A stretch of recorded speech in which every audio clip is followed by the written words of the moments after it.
का, और लगातार ऐसी आवाज़ बीजेपी से उठ भी रही थी कि तुम्हें इतनी प्रॉब्लम तो मेडल लौटा क्यों नहीं देती। आज इन्होंने डिसाइड करा है कि ये वाले मेडल ये गंगा में फेंक आएंगी, क्योंकि गंगा पे का सब सम्मान करते हैं और ये भारत का बहुत सम्मान करती हैं, और ये कह रही हैं कि हमें भारतवासियों से कोई शिकायत नहीं है। लेकिन क्योंकि इस मेडल को लौटाने के लिए कोई भी एक महफूज हाथ नहीं है जो हमारा समर्थन करता या हमारी सुनता, तो कम से कम ये मेडल हम किसी ना तो राष्ट्रपति को लौटाएंगे, ना हम प्रधानमंत्री को लौटाएंगे, ना खेल मंत्री को लौटाएंगे, क्योंकि हमें तो इन लोगों से शिकायत है। तो इस मेडल को हम वहाँ लौटाएंगे जिनकी हम सबसे ज़्यादा हम आस्था रखते हैं दिल में, गंगा मैया को हम गंगा मानते हैं, माँ मानते हैं। तो हम ये मेडल गंगा में जाकर फेंक कर आ जाएंगे या वहाँ पर जाकर बहा कर आ जाएंगे। मेरे ज़ब्ते गम को देखो, मेरे दर्द को न पूछो, मेरे ज़ब्ते गम को देखो, मेरे दर्द को न पूछो, मेरा हर सकूत गोया मेरे दर्द की ज़बां है। जैसे आप तमाम लोग, बल्कि पूरा हिंदुस्तान ही नहीं पूरा वर्ल्ड इस वक्त देख रहा था कि भारत के जंतर मंतर पर किस तरह भारत की गोल्ड मेडलिस्ट पहलवान, महिला पहलवान बैठी थी और उनका एक इल्ज़ाम था कि उनके साथ यौन उत्पीड़न हुआ है, जो भारतीय जनता पार्टी के एक मंत्री ने करा है। और लगातार 36 दिन तक बैठने के बावजूद भी उनको कोई इंसाफ नहीं मिला, और इंसाफ तो खैर जनाब मिला ही नहीं, इसके साथ उनके ऊपर और जुल्म की इंतहा कर दी गई। आज उन पहलवानों ने दिल बर्दाश्त होकर ये कहा कि हम अपना मेडल गंगा को समर्पित कर रहे हैं। हम अपने वो मेडल जो हम गोल्ड मेडल भारत के लेकर आए थे, हम आज उनको पानी के अंदर बहा रहे हैं, गंगा के अंदर डाल रहे हैं। जाहिर सी बात है वो मेडल किसको वापस करेंगी? क्या वो मेडल हमारी प्रेसिडेंट ऑफ इंडिया को वापस करेंगी जो एक महिला है? क्यों वापस करेंगी? क्या वो प्रेसिडेंट ऑफ इंडिया उन महिलाओं के लिए, इन पहलवानों के लिए कुछ बोली? तो वापस किस लिए करेंगे जब उन्होंने उनके लिए एक आवाज़ कुछ नहीं उठाई, ना उन्होंने सरकार से सवाल करा कि आए जंतर मंतर पे जो बच्चियां बेटियां बैठी हुई हैं इनके बारे में सुना जाए। क्या ये मेडल हमारे देश के प्रधानमंत्री को वापस करेंगी? क्यों करेंगी? प्रधानमंत्री को भी क्यों करेंगी? प्रधानमंत्री जिस पार्टी से आते हैं, भारतीय जनता पार्टी, उसी पार्टी के तो मंत्री के ऊपर इन लोगों का इल्ज़ाम है। ये लोग उसी से तो दिल बर्दाश्त हैं, तो उनके पास ही मेडल नहीं लेके जाएंगी तो ये मेडल लेके कहाँ जाएंगी? कुलभूषण के पास लेके जाएंगी, बृजभूषण के पास लेके जाएंगे, वो बृजभूषण जो इनके साथ यौन उत्पीड़न करता रहा। कमाल की बात देखिए कि 28 मई में जब नए पार्लियामेंट का इनॉग्रेशन करा गया, जिसमें मोदी जी ने कुछ नहीं बनाया, बल्कि जिसको लोग नया पार्लियामेंट कह रहे हैं, मैं तो उसको कहूँगी मोदी जी के ख्वाबों का भवन। वहाँ पार्लियामेंट जैसा कुछ नहीं था, वहाँ पर संविधान जैसा कुछ नहीं था, वहाँ संविधान की धज्जियाँ बखेरी गई, वहाँ पर प्रेसिडेंट ऑफ इंडिया को नहीं बुलाया गया। जो हमारे पार्लियामेंट के 2 स्पीकर होते हैं वो पीछे ऐसे पीछे चल रहे थे जैसे वो स्पीकर ना हो के मोदी जी के दरबान हो, और क्या हुक्म मेरे आका, क्या हुक्म मेरे आका, ऐसे करके हुक्म बजा ला रहे थे। और उसी वक्त कुछ किलोमीटर की दूरी पे जहाँ पर जंतर मंतर पर हरियाणा की ये पहलवान लगातार 35-36 दिनों से बैठी थी, वहाँ पर पुलिस ने बर्बरता से इन लोगों को मारा पीटा और इनको घसीटते हुए ऐसे लेकर गए जैसे मानो ये भारत की बहुत बड़ी, एक तरह से आप ये कहिए कि एंटी नेशनल काम कर रही हूँ। वो महिलाएं थी, वो तो पहलवान थी, और एक एक पहलवान के ऊपर 20-20 पुलिस वालों को छोड़ दिया गया। और छोड़ने के बाद यही नहीं हुआ, बल्कि मैंने तो ऐसा देखा कि साक्षी जो हैं उनके मुंह पर तो एक पुलिस वाले ने बाकायदा पूरे उनके मुंह पर जूता रख रखा था, उनके मुंह को जूते से कवर कर रखा था। तो क्या आपको लगता है कि ये कोई आम महिलाएं नहीं थी? उनके साथ इतनी हैवानियत होनी चाहिए थी। और कमाल की बात उससे भी ज़्यादा यह है कि 7 घंटे के अंदर भारतीय जनता पार्टी के नक्शे कदम पे चढ़ती हुई हमारी दिल्ली पुलिस ने इन हमारी महिलाओं के ऊपर, इन पहलवानों के ऊपर, इन भारत के गौरवों के ऊपर एक मुकदमा लगा दिया कि ये भारत विरोधी काम कर रही थी। तो भारत विरोधी काम क्या कर रही थी? मतलब ऐसा कौन सा काम था कि उन्होंने कोई पब्लिक प्रॉपर्टी डैमेज करी हो, कोई नुकसान पहुंचाया हो, पुलिस वालों पे हाथ छोड़ा हो? तो अब इन तमाम चीज़ों से दिल बर्दाश्त होके, परेशान होके इन महिलाओं ने कहा, और लगातार ऐसी आवाज़ बीजेपी से उठ भी रही थी कि तुम्हें इतनी प्रॉब्लम तो मेडल लौटा क्यों नहीं देती। आज इन्होंने डिसाइड करा है कि ये वाले मेडल ये गंगा में फेंक आएंगी, क्योंकि गंगा पे का सब सम्मान करते हैं और ये भारत का बहुत सम्मान करती हैं, और ये कह रही हैं कि हमें भारतवासियों से कोई शिकायत नहीं है। लेकिन क्योंकि इस मेडल को लौटाने के लिए लिए कोई भी एक महफूज हाथ नहीं है जो हमारा समर्थन करता या हमारी सुनता। तो कम से कम ये मेडल हम किसी ना तो राष्ट्रपति को लौटाएंगे, ना हम प्रधानमंत्री को लौटाएंगे, ना खेल मंत्री को लौटाएंगे, क्योंकि हमें तो इन लोगों से शिकायत है। तो इस मेडल को हम वहाँ लौटाएंगे जिनकी हम सबसे ज़्यादा हम आस्था रखते हैं दिल में। गंगा मैया को हम गंगा मानते हैं, माँ मानते हैं। तो हम ये मेडल गंगा में जाकर फेंक कर आ जाएंगे या वहाँ पर जाकर बहा कर आ जाएंगे। तरह इन लोगों को सम्मान मिलना चाहिए था जिस तरह इनको अपमानित करा गया। इन 35-36 दिनों में मोदी जी जब ये मेडल लेकर आई थी, इनको बुलाकर बैठे थे और ये कहा था कि तुम हमारी बेटियां हो। और एक मेडल लाने के लिए आपको पता है कि इंसान सारी जिंदगी झोंक देता है, वो मेडल इनका ख्वाब था। जब ये मेडल लेने गई थी तो जाहिर सी बात है एकदम से तो ये उठ के नहीं गई होंगी कि 20 साल की थी तो 23 साल की थी और गई और एकदम से इन्होंने वहां पर जाकर कुश्ती लड़ी और मेडल ले आई। नहीं जनाब, नहीं। मेडल लाने के लिए इन्होंने बचपन में अपना ख्वाब देखा होगा, को पूरा करा होगा।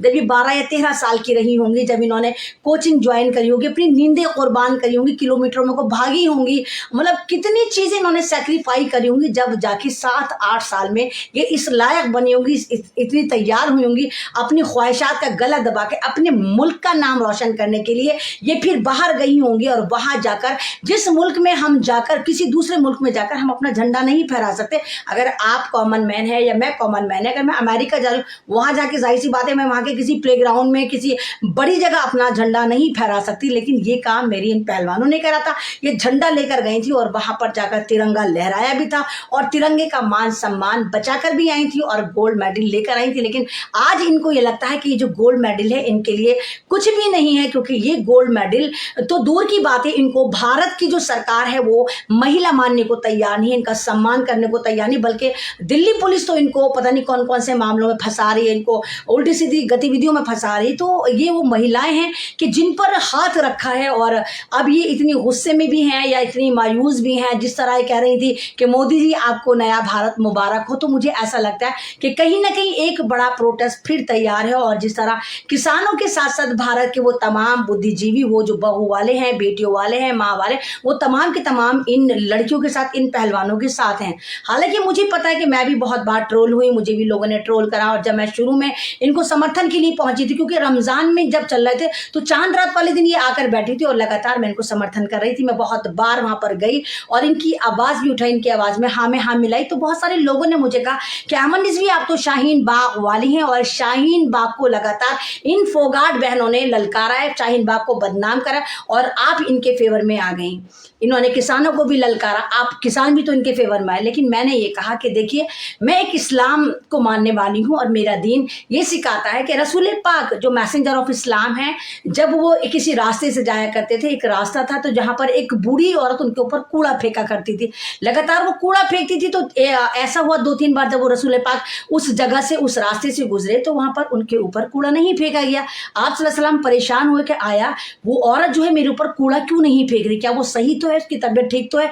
वो उसकी अयादत को जाते हैं, उसकी पूछने जाते हैं, मिजाज पुरसी को जाते हैं कि तुम मेरे ऊपर कूड़ा क्यों नहीं फेंक रही। तो वो पाते हैं कि वो बुढ़िया औरत जो है वो बहुत बीमार थी। तो वहां जाकर उसकी वो मिजाज पुरसी करते हैं। जब उसको पता चलता है कि ये मोहम्मद साहब है, मैसेंजर ऑफ इस्लाम है, तो वो इस्लाम कबूल कर लेती है। तो हम तो इस्लाम वाले, हमें तो यही सिखाया गया कि अगर सामने वाला आपके ऊपर पत्थर फेंक रहा है और उसको जरूरत है तो आप उसके लिए फूल लेकर जाइए, उसकी आवाज में आवाज बनाइए। और रही बात एनआरसी की, तो मैं तो एनआरसी को एक अस्तित्व की लड़ाई कहती हूँ कि एनआरसी में हम लोग अपने अस्तित्व की, अपने वकार की लड़ाई लड़ रहे थे। लेकिन जो लड़ाई मेरी ये पहलवान बहनें लड़ रही थी वो अस्तित्व की नहीं, वो असमत की, वो इज्जत की, वो पल्ले की, वो घूंघट की, वो हमारी पूरी पहचान की लड़ाई थी। वो हमारी एक तरह जीने की लड़ाई थी। क्योंकि हम कुत्ते बिल्ली नहीं हैं, कुत्ते बिल्ली भी जानदार होते हैं, लेकिन कुत्ते बिल्लियों में यही नहीं होती, इज्जत बेइज्जती नहीं होती। लेकिन महिलाओं का जो सम्मान होता है, महिलाओं को हम एक तरह से भारत में जिस तरह हम महिलाओं को सम्मान देते हैं, और भारत में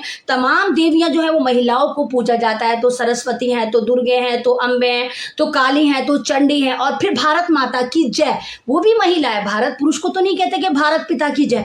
तो जिस मुल्क में महिलाओं को देवी बनाकर पूजा जाता और उसी देश देश की वो लड़कियां जो भारत का नाम रोशन करके मेडल लेकर आई थी, उनके साथ इतनी बेहुरमती होना, उन्हें इस कदर टॉर्चर करना, उनको घसीट के लेके जाना और डिटेन करके शाम तक उनको थानों में बंद करना और उनकी प्राइवेसी की फिर वीडियो बना बनाकर सोशल मीडिया पर लगाना, ये गलत बात है, ये निंदनीय है। और जिस तरह उनके वहाँ तंबू उखाड़ दिया गया, जंतर मंतर से उनका जो जहाँ वो बैठी थी वो तमाम का तमाम तहस नहस कर दिया गया। और दूसरी तरफ वही वाली बात हो गई कि रोम जल रहा था और मोदी जी बंसी बजा रहे थे। तो मोदी जी, ये लोकतंत्र नहीं है, ये तंत्र है और लोगों को आप मार रहे थे, लोग को आपने कुचल दिया और तंत्र आप चला रहे थे। तो ये जो आपने इनॉग्रेशन करा है अपने ख्वाबों का महल का, तो आप खुदारा इसका नाम पार्लियामेंट हाउस ना रखे लीजिए, मोदी जी का भवन, मोदी भवन लीजिए, क्योंकि वहां पर आपकी सरकार, आपके रूल चले। और बताइए कि अगर आपने वो वीडियो देखी हो तो वहां पर हंसी भी आती है और ये लगता है कि दुनिया में हमारा किस तरह मजाक बना होगा जब मोदी जी नए पार्लियामेंट में एंट्री करते हैं तो मोदी मोदी मोदी मोदी, मतलब क्या मतलब है? क्या मोदी जी आप अपने वलीमे में गए थे? क्या आपके वहां पे शादी हो रही थी, कोई शादी के रिसेप्शन में गए थे जो वहां मोदी मोदी हो रहा था? वहां आप एक संवैधानिक तरीके से उस बिल्डिंग में दाखिल हुए थे जहां संविधान चलता है, उस संविधान से भारत चलता है, जहां पर बड़े बड़े बिल पास होते हैं, जहां पर भारत की तमाम परेशानियों को सुना जाता है, लिखा जाता है, फिर उन पर बिल पास होते हैं कि उन परेशानियों का किस तरह समाधान करा जाए। और कमाल की बात यह कि आपने द्रौपदी मुर्मू जो हमारी प्रेसिडेंट ऑफ इंडिया, उनको नहीं बुलाया, लेकिन उनका लिखा हुआ बयान जो आप खुद ही लिखवा के लेकर आएंगे पढ़ दिया। तो मतलब जहां जिस बिल्डिंग में आप प्रेसिडेंट ऑफ इंडिया को इज्जत नहीं देने को तैयार, वहां के स्पीकरों को इज्जत देने को तैयार नहीं, और मोदी मोदी मोदी मोदी के वहां पर नारे लग रहे हो, तो क्या आप लोगों को लगता है कि वो कहीं ना कहीं आपको लगता है कि वो कहीं आपको पार्लियामेंट हाउस लगा, या आपको लगा कि वो संविधान का मंदिर, सबसे बड़ा मंदिर जहां पर तमाम लोग बैठ के इंसाफ करेंगे, जहां पर ये लोग अपनी अपनी चला रहे हैं, मोदी मोदी कर रहे हैं, संविधान जिंदाबाद नहीं कर रहे थे कि भारत का संविधान जिंदाबाद, अम्बेडकर जिंदाबाद, ये नहीं कर रहे, बस मोदी मोदी मोदी। तो ये दर्शाता है कि हम लोग जो हैं वो इस वक्त ज़हनी गुलाम हो चुके हैं और आने वाला जो दौर है वो और भी ज़्यादा हमें गुलामी की तरफ लेकर जा रहा है। हमारी आवाज़ों को इसी तरह दबाया जा रहा है, इसी तरह कुचला जा रहा है, और जो भी आवाज़ उठती है, इवन के देखिए कि वो महिलाएं, वो पहलवान जिनके साथ यौन उत्पीड़न हुआ, वो कह रही है, लगातार कह रही है कि मोदी जी तुम्हारे मंत्री ने हमारे साथ यौन उत्पीड़न करा है, तो आप सुनने को राजी नहीं है। मोदी जी आपके घर से 2.5 किलोमीटर दूर नहीं था जंतर मंतर, लेकिन आपने बात करने की जहमत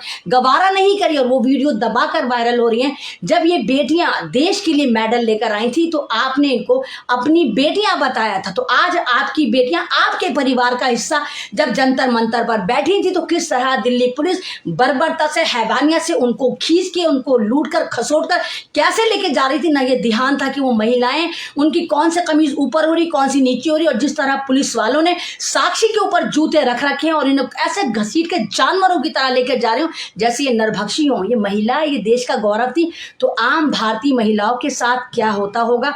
और जिस तरह लगातार भारत में संविधान की धज्जियां बखेरी जा रही है, ये चीज आपने देखा होगा। शाहबाद डेयरी में जिस तरह एक 19 साल के समीर ने एक 16 साल की बच्ची को चाकू से हमला करा, और कमाल की बात यह कि जिस वक्त वो चाकू से हमला कर रहा था उस वक्त मैंने खुद गिना 17 लोग जनाब वहां से गुजरे और 2 पेड़ के नीचे देख रहे थे, लेकिन किसी ने उस बच्ची को, उस लड़की को बचाने की कोशिश नहीं करी और लोग ऐसे देख रहे थे मानो कि ये रूटीन का कोई हिस्सा हो, कोई तमाशा चल रहा हो। तो जिस मुल्क में मतलब आलम हैवानियत का इतना बढ़ गया हो कि लोगों के अंदर से इंसानियत खत्म हो गई हो, और 2 मिनट तक वो लड़का चाकू मारता रहा, 41 चाकू के अटैक करे, पत्थर से उसकी खोपड़ी तोड़ दी, लेकिन कोई बचाने नहीं आया।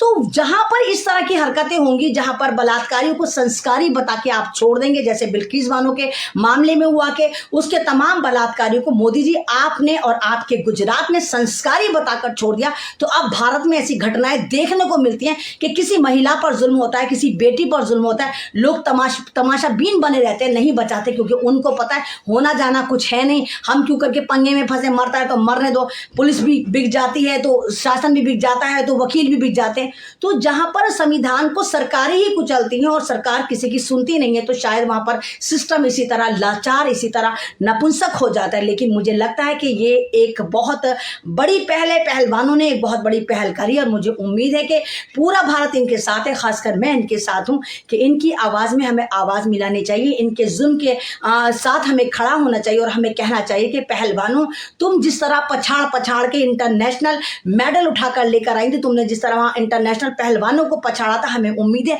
तुम भारत के बलात्कारी मंत्रियों को भी ऐसे पछाड़ोगी और बहुत जल्द ऊपर वाला तुम्हें इंसाफ देगा और इस इंसाफ में पूरा भारत तुम्हारे साथ खड़ा है। साक्षी, तुम भी अकेली नहीं हो और विनेश फोगाट, तुम भी अकेले, तमाम पहलवान आप अकेले नहीं, तमाम भारत आपके साथ है, बल्कि इंटरनेशनल जितने भी इंसान है वो आपके साथ है। आप आगे बढ़ो, हम आपके साथ हैं और हमें उम्मीद है कि आप अपनी लड़ाई जरूर जीतेंगी। आपकी लड़ाई में पूरा भारत आपके साथ है और खासकर ऊपर वाला आपकी मदद करेगा, क्योंकि भारत संविधान से चलता है, राक्षसपने से नहीं चलता।